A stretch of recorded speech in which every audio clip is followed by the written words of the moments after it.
Boa noite, meu querido aluno. Seja bem-vindo a mais uma aula, mais uma resolução do Enem 2014, continuando a nossa preparação para a prova do Enem deste ano, né?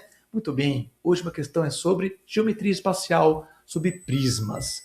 Então ele conta pra gente que nós temos aqui silos para guardar forragem para alimentação do gado. E ele diz que o silo, ele é um prisma reto trapezoidal, ou seja, a base é um trapézio, conforme mostra a nossa figura. Ali diz a legenda, ou seja, cada letrinha, o que significa, largura de fundo, largura de topo, etc. E começa a fornecer essas medidas. Então ele fala, considere um silo com 2 metros de altura. Então aqui vai ser 2 metros.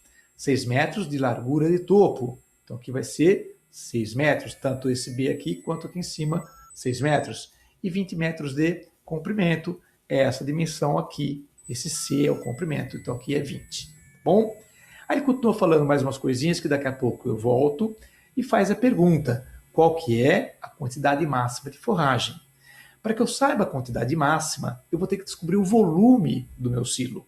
Perceba que a quantidade máxima está atrelada ao volume. Então a pergunta básica aqui é, qual é o volume de um prisma? Como eu calculo o volume de um prisma? Isso você tem que saber, isso é teoria.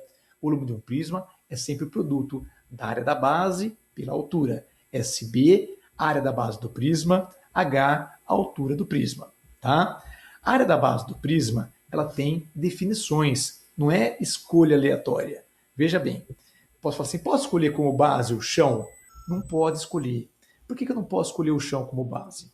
Porque para ser base, eu preciso ter uma face oposta que seja paralela e igualzinha do mesmo tamanho, ou seja, congruente. Tá? Então, se eu escolher o chão como base, perceba que em cima, esse meu retângulo não é igualzinho, ele é mais largo. Então não pode ser base, porque não é do mesmo tamanho. Posso escolher as laterais que são inclinadas? Também não. Por quê? Porque elas não são paralelas. Então note que sobrou apenas uma escolha. A nossa base tem que ser o trapézio, porque apenas o trapézio, o oposto a ele, a face oposta a ele, também é um trapézio igualzinho e paralelo. Tá? Tudo bem que ele já tinha dado uma certa dica, a hora que ele chamou o prisma de trapezoidal, ele já está dizendo, olha, a base é um trapézio, porque a nomenclatura de prismas ela é relativa ao formato da base, tá bom? Pois bem, então a nossa base é um trapézio. Se eu vou calcular a área da minha base, eu tenho que calcular a área de um trapézio. Então eu tenho que saber as dimensões do trapézio. Esse 6 aqui é a minha base maior, esse 2 é a altura do meu trapézio, mas eu não sei a base menor. Agora entra aquele pedacinho que eu tinha pulado da leitura. Veja, para cada metro de altura do silo, a largura do topo tem meio metro a mais do que a largura de fundo. Como assim? Esse é o pedaço do exercício que você tem que interpretar com maior cuidado, tá? Para você entender direitinho qual é a medida do tamanho ali da largura de fundo. Então ele está dizendo o seguinte, ó, para cada metro de altura, note que o nosso silo tem 2 metros de altura, para cada metro de altura, a largura do fundo aumenta meio metro, tá? Sobe 1, aumenta meio. Sobe 1, aumenta meio. Vamos pensar ao contrário? Como eu já conheço esse 6 aqui, eu vou baixar 1, diminuir meio. Baixar 1, diminuir mais meio. Então, se eu tenho 6 metros de largura de topo, se eu baixar 1 até a metade da altura do silo, eu perco meio metro de largura. Passa para 5,5. Baixo mais 1 metro, né? Tinha 2 metros, baixei 1 para 5,5.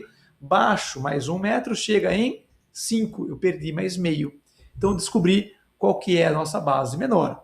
Base maior é 6, base menor é 5. Você lembra como que é a fórmula do cálculo da área de um trapézio?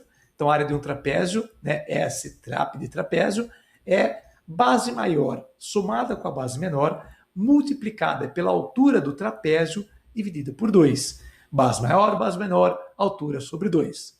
Nós temos, com as dimensões que foram dadas, 6 mais 5, base maior mais base menor, vezes o 2, que é a altura, dividido por 2, que é da fórmula. Essa conta aqui, 11 vezes 2 sobre 2, dá exatamente 11 metros quadrados. Então, o que é isso? A área da base do meu prisma. Muito bem.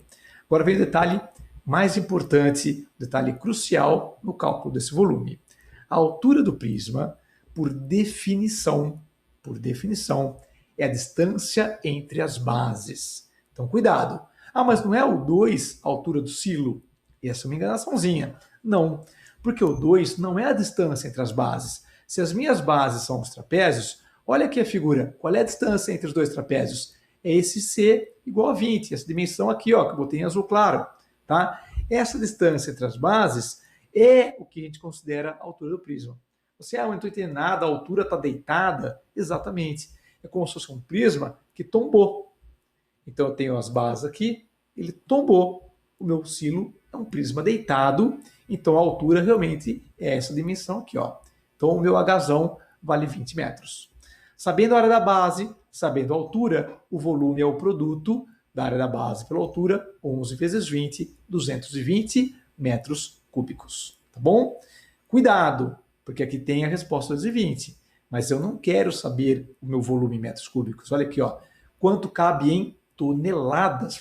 Mas ele não falou. Falou sim. Falou aqui, ó, uma tonelada de forragem ocupa 2 metros cúbicos.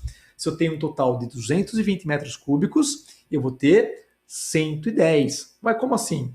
Cada tonelada, 2 metros cúbicos. Então, se eu dividir por 2, eu vou ter minha quantidade máxima em toneladas. 110 toneladas de forragem. Alternativa A.